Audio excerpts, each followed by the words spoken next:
देखो एक बहुत इंपॉर्टेंट चीज, अगर आप लोग, ये लास्ट मैसेज आपको देना चाहता हूं मैं, अगर आप लोग सोशल साइंस के पेपर लिखने जाने वाले हो अगले 2 घंटे में, 3 घंटे में, 1 घंटे में, आधे घंटे में, तो ये वीडियो या ये मतलब ये जो मैं मैसेज दे रहा हूं आपको, ये बहुत इंपॉर्टेंट है, ठीक है। फिर इसके बाद में अपन अपना सेशन स्टार्ट करेंगे, जो अपना पूरा सेशन है जो अपन कंप्लीट करेंगे।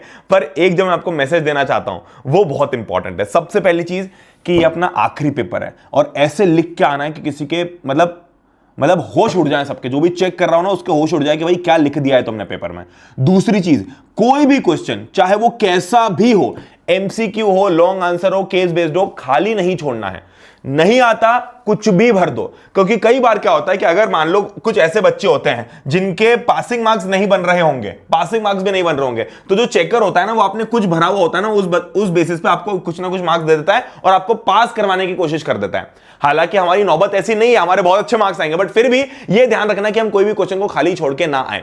तीसरी सबसे इंपॉर्टेंट चीज, जो शुरुआत के 15 मिनट आपको मिलते हैं, ये बहुत इंपॉर्टेंट है। इस 15 मिनट में आपको 2 चीजें करनी है। सबसे पहला कि आपको मैप, सबसे पहला आपको मैप पूरा का पूरा सोच के रख लेना है कि मैप के सारे आंसर्स क्या होंगे, ताकि जैसे ही पेपर स्टार्ट हो, the second paper get started, आप फट से मैप मार्क करने लग जाओ। तब आपको सोचना नहीं, तो आपको अंधा होकर मार्किंग करनी है। जैसे आपका पेपर स्टार्ट होगा 10:30 AM पे, तो 10:30 AM से लेकर 10:35 तक आपको कोशिश करनी कि आप यहां पर पूरे 5 मार्क्स सिक्योर कर लो अपने मैप वाले, सारा मैप कंप्लीट कर दो। फिर दूसरा, हमको इसी टाइम पे अगर हमारा और टाइम बचता तो हमको एमसीक्यू सारे देख लेना है। शुरुआत के 5-7 एमसीक्यूज तो एटलीस्ट देख लेना, या एटलीस्ट ये देख लेना कि आपको कौन कौन से एमसीक्यूज आते हैं, ठीक है।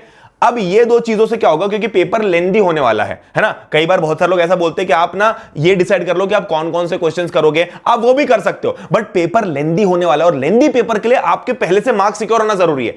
क्योंकि और के जो क्वेश्चंस है, या do any 4 of this following, any 5 of this following, वो तो आप पेपर देते देते भी जज कर लोगे कि मेरे को कौन सा करना है ना। पर मैप में सोचना पड़ता है, एमसीक्यूज में सोचना पड़ता है, तो ये पहले जहां मार्क्स सिक्योर कर सकते हैं वो सोच के बैठ जाओ, ठीक है। फिर तीसरी सबसे इंपॉर्टेंट चीज कि भैया प्रेजेंटेशन अल्टीमेट बहुत इंपॉर्टेंट चीज है, क्योंकि सोशल साइंस के पेपर में कोई भी एब्सोल्यूट आंसर नहीं होता है कि यही आंसर है और यही रहेगा। प्रेजेंटेशन बहुत इंपॉर्टेंट है। प्रेजेंटेशन ढंग का करने के लिए क्या करना है, कोई बहुत ज्यादा टेक्निक्स नहीं है आपको। अभी तक तो आप इतने सारे पेपर दे चुके हो, बस इतना ध्यान रखना, सोशल, मैं बार बार बोलता हूं बट इस बार स्पेसिफिकली बोलूंगा कि अपनी 15 सेंटीमीटर की स्केल की वजह 30 सेंटीमीटर की स्केल आती है वो लेके जाना, जो थोड़ी बड़ी वाली स्केल आती है ना 30 सेंटीमीटर की, वो स्केल लेके जाना हर आंसर के बाद में। पहले तो आपको लिखना है क्वेश्चन के आगे आपको लिख देना है कि कितने मार्क्स का है। तो मान लो 3 मार्क का क्वेश्चन है, तो आपने यहां पर लिख दिया 3 मार्क, फिर आपने लिखा आंसर, है ना, और फिर आपने पूरा आंसर लिखना चालू किया। मार्जिन के अंदर अंदर ही सब कुछ लिखना है, मार्जिन के बाहर नहीं लिखना है, ठीक है। इधर वाली तो मार्जिन होती ही नहीं, इधर से मार्जिन के अंदर अंदर सब कुछ लिखना है। जैसे आपका आंसर कंप्लीट हो जाए आपको एक लाइन ड्रॉ कर देनी है साफ सुथरी। जैसे ही आपका एक सेक्शन कंप्लीट हो जाए आपको 2 लाइंस ड्रॉ कर देनी है ना, मतलब 2 लाइन, मतलब बिल्कुल चिपका के 2 लाइन ड्रॉ कर देनी है। इससे पेपर बहुत सुंदर हो जाता है, बहुत सुंदर हो जाता है।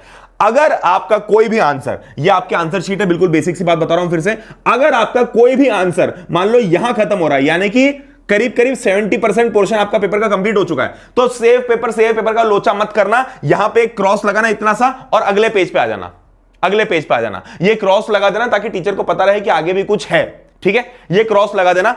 और इससे ज्यादा एक चीज का ध्यान रखना है कि लैंग्वेज, सोशल साइंस के पेपर में, फिर से बता रहा हूं, लैंग्वेज थोड़ी मुश्किल हो सकती है मेरी जान।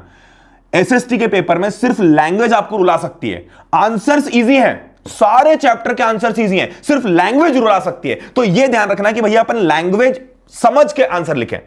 कई बार क्या होता है कि हमको आंसर आता है पर हम वो लैंग्वेज समझ नहीं पा रहे हैं। एक चीज का ध्यान रखना, हर क्वेश्चन के अंदर 3 से 4 मिनिमम कीवर्ड्स होंगे ही होंगे, भले ही वो कितनी भी डिफिकल्ट भाषा डाल दें, बट वो 3 से 4 कीवर्ड मैं पिछले 5 साल से देखता आ रहा हूं।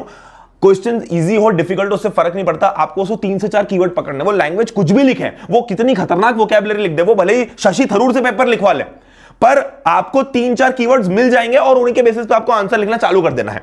यह सबसे इंपॉर्टेंट चीज है। लैंग्वेज कई बार क्या होती है कि वो शुरुआत, अच्छा इस टाइप के क्वेश्चंस भी आते हैं कि डबल कोटेशन में एक लाइन होगी, है ना, उसके आगे वो लिखेंगे व्हाई, या explain this statement with some examples, या फिर why do you think this is true. इस टाइप के क्वेश्चंस होते हैं। तो इसमें भी घबराना नहीं है, वो इस स्टेटमेंट के पीछे नहीं पड़े हैं। इस स्टेटमेंट में जो 2-3 चीजें, जैसे फॉर एग्जांपल ये आ जाएगा कि credit can be a curse as well as a boon. अब हम तो घबरा गए भैया इसकी क्या बात है, तो कुछ नहीं, क्रेडिट से रिलेटेड बात हो रही है कि वो एडवांटेज है डिसएडवांटेज है, आपको ये लिखना है। तो advantages of credit, disadvantages of credit हो गया, है ना। फिर वो ये पूछ सकते हैं कि भैया नेशनलिज्म की फीलिंग के लिए कलेक्टिव बिलोंगिंग बहुत इंपॉर्टेंट था, बहुत इंपॉर्टेंट क्वेश्चन भी है कलेक्टिव बिलोंगिंग वाला। कलेक्टिव बिलोंगिंग बहुत इंपॉर्टेंट था, तुमको क्या लगता है इस बारे में, क्या ऐसा ही है?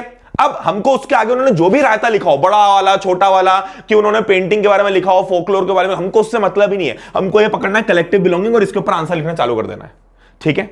मतलब ऐसा भी नहीं कि उसको ना देखो, एक बार देख लेना, बट ये कि आपके मेन कीवर्ड्स ये रहेंगे। तो कीवर्ड ढूंढना है, आंसर की क्वेश्चन की लैंग्वेज डिफिकल्ट उससे फर्क नहीं पड़ता, कीवर्ड ढूंढना है। दूसरा कि कोई भी क्वेश्चन खाली नहीं छोड़ के आना, भैया हमको तो आता ही नहीं, हमने चैप्टर पढ़ा ही नहीं, कोई बात नहीं, आपने कुछ कभी सुना होगा जिंदगी में उसके बारे में लिख दो। अगर तुमसे नेशनलिज्म इन यूरोप के बारे में सवाल पूछा गया है, अगर तुमसे यूनिफिकेशन ऑफ इटली पूछा गया, तुमको नहीं आता, पर तुमको यह तो पता है कि यूनिफिकेशन का मतलब क्या होता है, यूनिफिकेशन मींस कि हम अलग अलग स्टेट्स को यूनाइट कर रहे हैं, इतना तो पता होगा, तो वो लिख के आ जाओ, है ना। हमको नेशनलिज्म इन यूरोप से रिलेटेड पूरे चैप्टर में जो भी आता हो, modern state versus national state, ये क्वेश्चन बहुत इंपॉर्टेंट है ना। Modern state versus national state, अगर आपको यह आता हो कि modern state versus nation state क्या होता है, ये लिख के आ जाओ। आपको नेशनलिज्म का मतलब पता हो, नेशनलिज्म तो इसमें नहीं आएगा, पर ये है कि आप हाँ नेशनलिज्म लिख के आ जाओ कि देशभक्ति कैसे है, तो आप कुछ भी लिख के आओ, बट उस चैप्टर से रिलेटेड। ऐसा ना हो कि rise of nationalism in Europe का क्वेश्चन है और आप कुछ रिसोर्सेज एंड डेवलपमेंट से लिख के आ गए, ठीक है। तो कुछ भी मिलता जुलता लिख के आओगे, उससे होगा क्या, भैया ये आंसर सही तो होगा नहीं,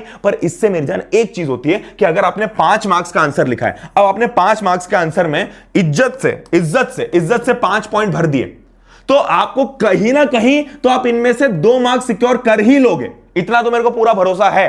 तो 5 मार्क्स नहीं आते, इसकी वजह 5 में से 2 आ गए, ठीक है। और लास्ट में एक चीज बोलता हूं अपना, फिर उसके बाद में अपने सेशन स्टार्ट करते हैं। अगर कुछ बच्चे, मैं बेसिकली क्या कर रहा हूं ना कि इस लाइव सेशन की शुरुआत में इसकी स्टार्ट रिकॉर्डिंग करके एक छोटी सी क्लिप भी रिकॉर्ड कर रहा हूं, ये जो मैं बता रहा हूं आप लोगों को, फिर अपन लोग वाला सेशन स्टार्ट करेंगे। तो जो बच्चे इस वाले पार्ट को मैं एज अ वीडियो भी अपलोड करूंगा, वो लोग आके इस लाइव सेशन को भी देख सकते हैं। बट अगर आप थोड़ा लेट हो चुके हो, तो मैं इस लाइव सेशन की पूरी जो पीपीटी होगी, जहां पर मैंने सारे क्वेश्चन दे रखे, बहुत ज्यादा नहीं है, सिर्फ सारे क्वेश्चन है और उनके बाद में सारे पॉइंट वाइज आंसर दे रखे हैं, तो ये जो पीपीटी है ये मैं आप लोगों को टेलीग्राम के ऊपर दे दूंगा, प्रणय चौहान 10th के ऊपर, वहां से जाकर डाउनलोड करके एक बार इसको गो थ्रू कर लेना। अगर कोई चीज नहीं दिख रही है, न्यू दिख रही है, काट देना, नहीं करना, कोई नई चीज नहीं करना, है ना, कोई नई चीज नहीं करना, हो गया सारा टाइम अब। पर ये है कि आप एक बार थोड़ा बहुत आपने पढ़ा हुआ हो तो आप रीड कर सकते हो, ठीक है। चलो, तो all the very best, I love you all. ये वीडियो का एंड में भी लाइव सेशन स्टार्ट होगा, ठीक है। तो all the very best, tension बिल्कुल नहीं मेरी जान, आई लव यू। मैं आप लोगों के साथ में, हम साल भर बहुत मस्ती किए, सब कुछ किया हमने। और लास्ट में सबसे इंपॉर्टेंट चीज बोलना चाहता हूं कि पेपर कैसा भी आए, हमको अपना 100% देना है। और पेपर बाहर, जब हम पेपर से बाहर निकले तो हमको खुश और टेंशन फ्री महसूस करना है। भाड़ में जाए दुनिया, हो गया खत्म 10th, ठीक है।